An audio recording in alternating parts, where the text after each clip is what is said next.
Sfortunatament għal-ġurnata oħra pajjiżna reġa' reġistra aktar imwiet kawża tal-Covid-19. Bl-aħħar vittmi ikunu żewġ irġiel ta' 88 u 85 sena u mara ta' 97 sena. Sissa l-fatalitajiet telgħu għal 264.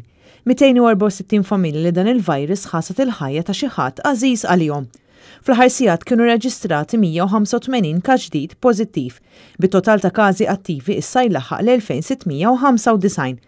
Tħabbar ukoll li fiequ 174 persuna biex bekk l-ammont ta' persuni li fiequ sa minn meta tfaċċa l-ewwel każ f'pajjiżna huwa 14,626. Is-Superintendent tas-Saħħa Pubblika l-Professur Charmaine Gawci tat rendi kont tas-sitwazzjoni fl-isptarijiet fejn bħalissa hemm total ta' 162 persuna rikoverati fi sptarijiet differenti. Mater Day fl-ITU tagħna għandna 16 il-persuna, fl-Infectious Diseases Unit ta' Mater Day għandna 6 persuni.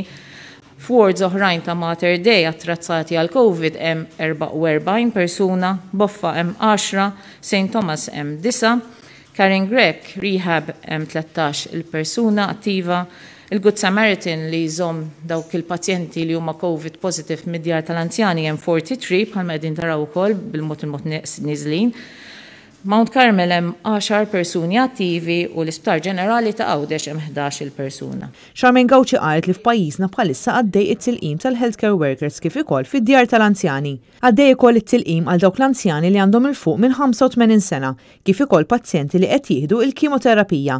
Sissa f'pajjiżna hawn 2518 persuna li ħadu it-tieni doża. Charmaine Gawci saħqet li pajjiżna għadu qed jara l-effetti ta' dak li seħħ fil-btajl tal-miliet u tal-ewwel tas-sena. Hija ċara dik il-pik li telet il-fuq eżatti wara il-Christmas u anka rajna li żdiedet naqsa ftit, però jista' jkun li għada mhijiex qiegħda tistabbilixxi ruħha, infatti jekk inħarsu lejn is-7-day moving average bħalissa qiegħed ta' 160. Dwar sitwazzjoni fid-djar tal-anzjani hija qalet li bħalissa hemm 7 djar li għandhom każijiet attivi.